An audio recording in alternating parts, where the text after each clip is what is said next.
Every time you walk into the room, got me feeling crazy, like my heart boom boom. Any other boy would stare, but me I look away, cause you're making me scared. Trying not to breathe, 1, 2, 3. Assalamualaikum warahmatullahi wabarakatuh.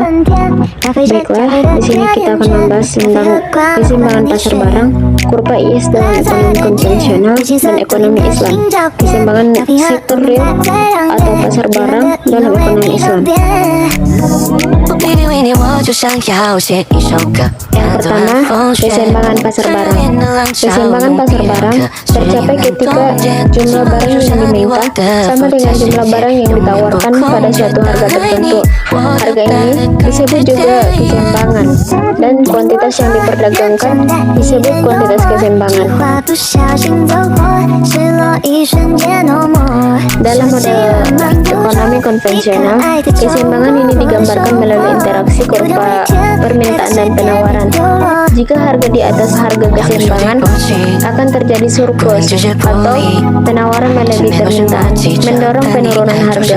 Sebaliknya, jika harga di bawah harga keseimbangan, akan terjadi defisit atau permintaan melebihi penawaran, mendorong kenaikan harga. Proses ini berlanjut hingga tercapai keseimbangan. Yang selanjutnya, kurva IS dalam ekonomi konvensional. Kurva IS atau biasa disebut investment saving menggambarkan kombinasi tingkat suku bunga dan pendapatan nasional yang menghasilkan keseimbangan di pasar barang. Dalam model Keynesian sederhana, kurva IS menurun karena hubungan negatif antara suku bunga dan investasi. Penurunan suku bunga meningkatkan investasi, yang pada gilirannya meningkatkan pendapatan nasional dan permintaan agregat. Keseimbangan tercapai ketika investasi sama dengan tabungan. Yang selanjutnya, kurva IS dalam ekonomi Islam. Konsep kurva IS dalam ekonomi Islam juga serupa dengan ekonomi konvensional, tetapi dengan beberapa modifikasi karena peran lembaga keuangan syariah dan kebijakan ekonomi yang berbeda. Investasi dipengaruhi oleh faktor-faktor seperti profitabilitas yang diharapkan, akses pembiayaan syariah, dan kepatuhan terhadap prinsip-prinsip syariah. Kurva IS masih menggambarkan hubungan antara suku bunga atau tingkat keuntungan dan pendapatan nasional yang menghasilkan keseimbangan di pasar barang. Namun, bentuk dan kemiringannya dapat berbeda karena faktor-faktor tersebut. Yang selanjutnya, keseimbangan sektor real pasar barang dalam ekonomi Islam.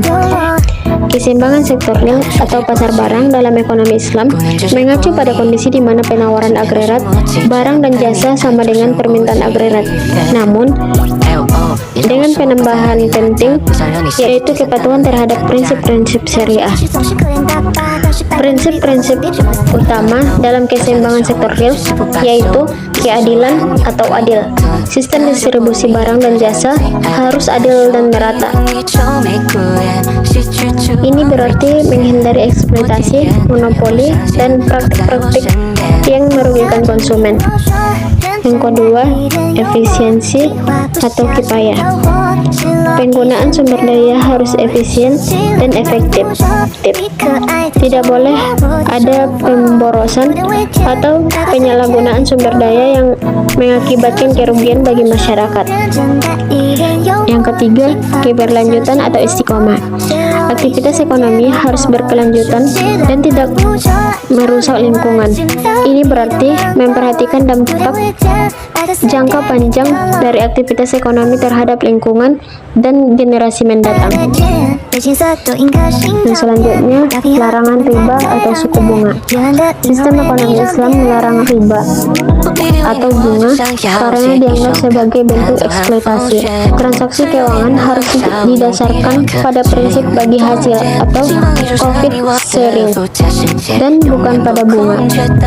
Yang kelima, larangan gharar atau ketidakpastian. Transaksi harus bebas dari gharar atau ketidakpastian yang dapat menyebabkan kerugian bagi salah satu pihak. Yang selanjutnya, larangan maisir atau judi. Aktivitas ekonomi harus bebas dari maisir atau judi, atau harus didasarkan pada analisis yang cermat dan bukan pada pada kesempatan untung yang tidak pasti. Adapun mekanisme pasarnya, dalam harga barang dan jasa ditentukan oleh mekanisme pasar, namun tetap memperhatikan prinsip keadilan. Investasi pemerintah mungkin diperlukan untuk mencegah monopoli dan eksploitasi. Persaingan yang sehat didorong untuk meningkatkan efisien dan inovasi.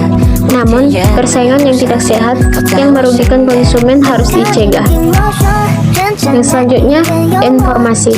Tersedianya informasi yang akurat dan transparan sangat penting untuk terciptanya pasar yang efisien dan adil. Konsumen harus memiliki akses informasi yang cukup untuk membuat keputusan pembelian yang tepat. Kesimpulan dari pembahasan kita ini yaitu keseimbangan dalam ekonomi Islam bukan hanya tentang kesamaan antara penawaran dan permintaan, tetapi juga tentang keadilan, distribusi kekayaan yang merata, dan keberlanjutan ekonomi yang selaras dengan nilai-nilai Islam.